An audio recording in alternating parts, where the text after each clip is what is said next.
உலக மக்கள் எல்லோருக்கும் வணக்கம். நான் உங்கள் ஜி கோபால் பேசுகிறேன். இப்ப குரு ஜோதிடம் வாயிலாக இன்னைக்கு நாம் பேசக்கூடிய தலைப்பு புத்தாண்டு பிறந்திருக்கிறது. அதாவது ஜனவரி மாதம் 2025 இந்த புத்தாண்டு பிறந்திருக்கிறது. உங்க எல்லாத்துக்குமே என்னுடைய புத்தாண்டு நல் வாழ்த்துக்கள்.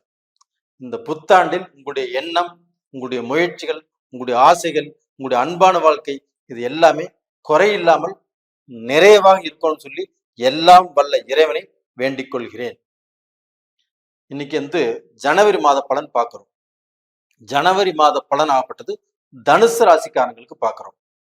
இப்ப இந்த தனுசு ராசி குருவுடைய ராசி. உங்க ராசிக்கு தாங்க நான் ரொம்பவுமே துல்லியமாக இதை கணிச்சு 100% பலன் உங்களுக்கு நான் சொல்ல காத்துட்டு இருக்கிறேன். நீங்களும் இந்த வீடியோவை ஸ்கிப் பண்ணாம பாருங்க. இதுல வரக்கூடிய நல்லதும் இருக்குது, கெட்டதும் இருக்குது.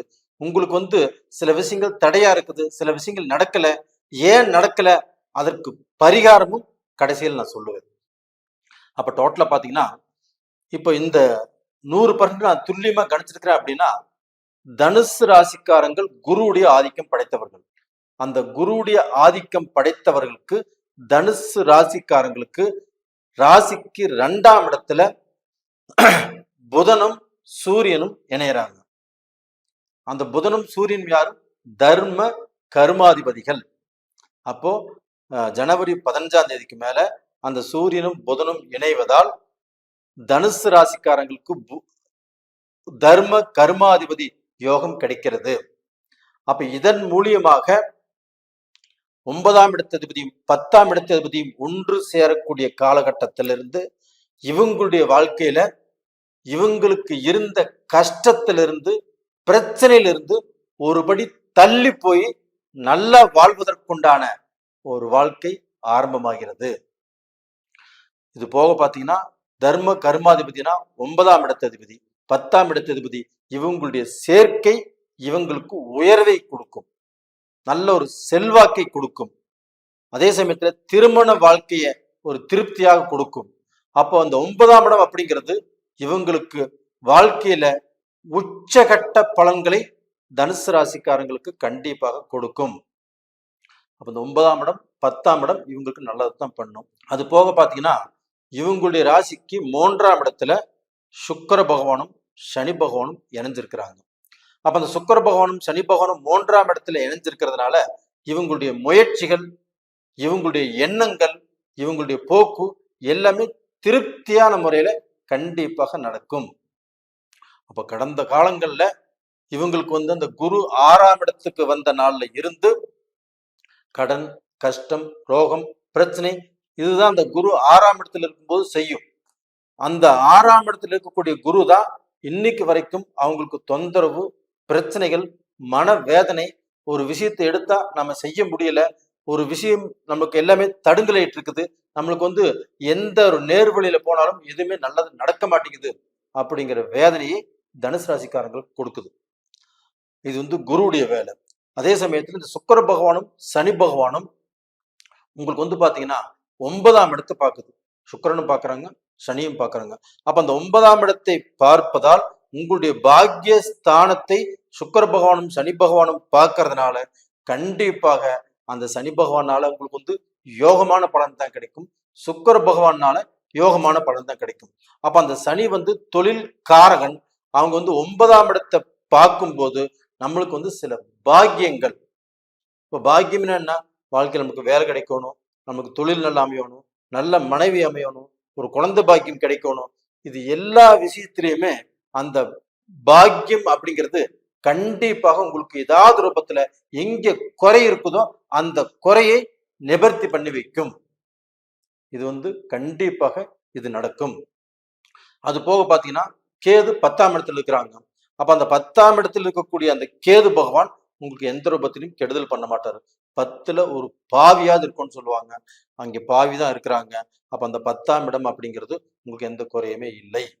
இப்ப உங்களுக்கு பிரச்சனையை கொடுக்கக்கூடிய கிரகம் எதுனா இந்த குரு பகவான் தான். இது மே மாசம் அந்த குரு பெயர்ச்சினால கண்டிப்பாக நீங்க இழந்ததை எல்லாத்தையுமே திரும்ப பெறக்கூடிய காலகட்டம் அந்த பீரியட்ல உங்களுக்கு வரும். அப்ப இந்த பீரியட்ல பாத்தீங்கன்னா ஒரு சிலர் மூல நட்சத்திரத்துல பிறந்திருப்பாங்க. அவங்களுக்கு வந்து இப்ப நடக்கிறது சந்திர தசையா இருக்கும். அப்ப அந்த சந்திர தசை அப்படின்னு மூல நட்சத்திரம் அப்படிங்கிறது கேது பகவானுடைய தசை. அந்த கேதுங்கிறது உங்களுக்கு லக்னத்துக்கு உங்க ராசிக்கு 10ஆம் இடத்துல இருக்கிறாங்க. அப்ப அந்த 10ஆம் இடத்துல குருவுடைய பார்வையோட அந்த கேது பகவான் இருக்கிறதுனால கோல்சார பிரகாரம் பிரச்சனை இல்லை. அதே சமயத்துல இப்ப சந்திர தசை நடக்குதுன்னா அந்த சந்திரன் உங்களுடைய ஜாதகத்துல எங்க இருக்கிறாங்க, அது போக பாத்தீங்கன்னா உங்களுக்கு நடக்கக்கூடிய தசையில உங்களுக்கு ஏதாவது முன்னேற்றங்கள் இருக்குதா, அப்ப உங்களுக்கு வந்து கஷ்டம் தீர்ந்துச்சா, கடன் தீர்ந்துச்சா, நல்ல நிலைமைக்கு வந்திருக்கிறீங்களா, இதை நீங்க பாத்துக்கோங்க.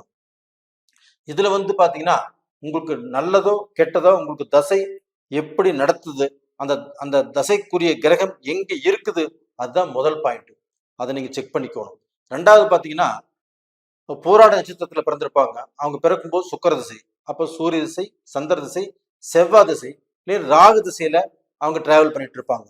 அப்ப அந்த ராகு பகவான் ஆகப்பட்டது கண்டிப்பாக ஒவ்வொருத்தருக்கும் ராகு பகவான் ஆகப்பட்டது அவங்களுடைய ராசிக்கு 3, 6, 11ஆம் இடத்துல அந்த ராகு பகவான் இருந்தாலோ, இல்ல லக்னத்துக்கு 3, 6, 11ஆம் இடத்தில் ராகு பகவான் இருந்து தசை நடத்தினாலோ அந்த ராகு திசை அவங்களுக்கு ஃபாரின் அனுப்பும், அவங்களுக்கு வேற ஜாதி, வேற இனம், வேற மக்கள் கூட தொடர்பு உருவாக்கும், அவங்களுக்கு வந்து ஒரு வசதியை கொடுக்கும், பிரம்மாண்டத்தை கொடுக்கும் ராகு பகவான். இந்த மாதிரி விஷயத்தை தான் ராகு செய்வாரு. ஆனா அதே ராகு தசை நடந்து ஒரு சிலர் வாழ்க்கையில கடன் பட்டுட்டாங்க, ரொம்ப கஷ்டப்பட்டு இருக்கிறாங்க, எனக்கு வாழ்க்கை சரியில்லை, எனக்கு அமைஞ்ச வாழ்க்கையும் பிரிஞ்சு போச்சு, இப்படி சொல்றவங்களும் நிறைய பேர் இருக்கிறாங்க.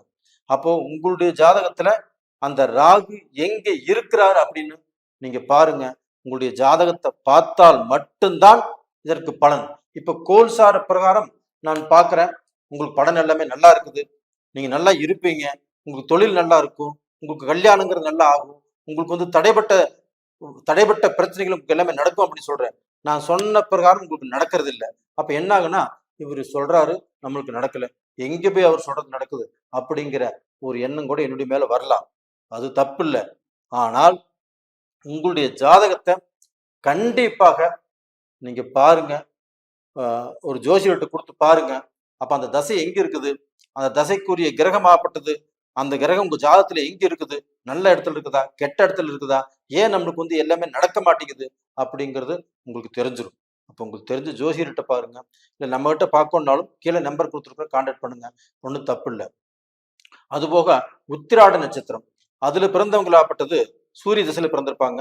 சூரியன், சந்திரன், செவ்வாய், ராகு, இன்னும் அவங்க செவ்வாய் திசையில இருப்பாங்க, இல்ல ராகு திசை முடிவில் இருப்பாங்க.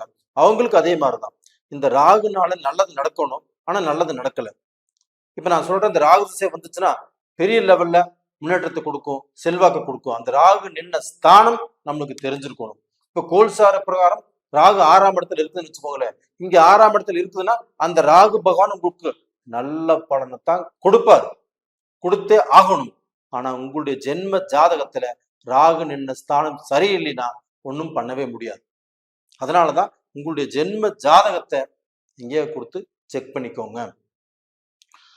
அப்ப டோட்டலா பாத்தீங்கன்னா இதே மாதிரிதான் எனக்கு வந்து மலேசியால இருந்து ஒருத்தர், அவங்க வந்து பார்க்க போனா இத்தனையோ தொழில் செஞ்சு அந்த தொழில்ல பாதிப்பு வந்து நஷ்டப்பட்டு இன்னும் கொஞ்சம் ஏதோ கொஞ்சம் செல்வாக்கு இருக்கிறாரு, ஆனா அவருக்கு ராகு திசை நடக்குது. அந்த ராகு எங்க இருக்குதுன்னா 8ஆம் இடத்துல இருக்குது. அப்ப அந்த 8ஆம் இடத்துல இருந்து அந்த ராகு தசை நடத்தினா கண்டிப்பாக அவர் செய்யக்கூடிய தொழிலே சரியில்லை. அவர் சொந்த தொழிலே நான் செய்ய வேண்டாம்னு சொல்லிட்டேன், எங்கேயாவது வேலைக்கு போங்கன்னு சொல்லியிருக்கிறேன். இப்படி சொன்னதுனால அவர் அது செய்யக்கூடிய தொழில அவர் லாஸ் ஆயிட்டே இருக்குது. அந்த தொழிலை விட்டுட்டு இப்ப வேலைக்கு போயிட்டு இருக்கிறாரு, இப்ப கொஞ்சம் நல்லா இருக்கிறாரு. அதனாலதான் எனக்கு தெரிஞ்ச விதத்துல கண்டிப்பாக எனக்கு வந்து சப்ஸ்கிரைபர்ஸ் இப்ப தனுசு ராசியில நிறைய பேர் இருக்கிறீங்க, நிறைய வியூவர்ஸ் இருக்கிறீங்க. நீங்க எல்லாருமே நல்லா இருக்கணும், உங்களுக்கு கடன், கஷ்டம், பிரச்சனை இதெல்லாமே தீரணும். இதுக்குத்தான் நான் இவ்வளவு பாடுபட்டு இந்த பலனை நான் சொல்லிட்டு இருக்கிறேன். நான் அதே சமயத்துல நீங்க வந்து இப்போ கடன் வாங்குறீங்கன்னு வச்சுக்கோங்களேன், அந்த கடன் வாங்கக்கூடிய நாளாகப்பட்டது குருவார நாள்ல வாங்குங்க. அந்த குருவாரம் வாங்குங்க, அப்படி இல்லைன்னா திங்கக்கிழமை நாள்ல நீங்க கடன் வாங்குங்க. இப்படி வாங்கும்போது அந்த கடனை சீக்கிரமா கட்டிடலாம். அந்த கடன் மூலியமாக அந்த கடனை வாங்கி நம்ம பிசினஸ்ல போட்டாலும் பிசினஸ்ல 10 ரூபா நம்ம சம்பாதிக்கலாம், நம்ம சம்பாதிச்சு கடன் கட்டிடலாம்.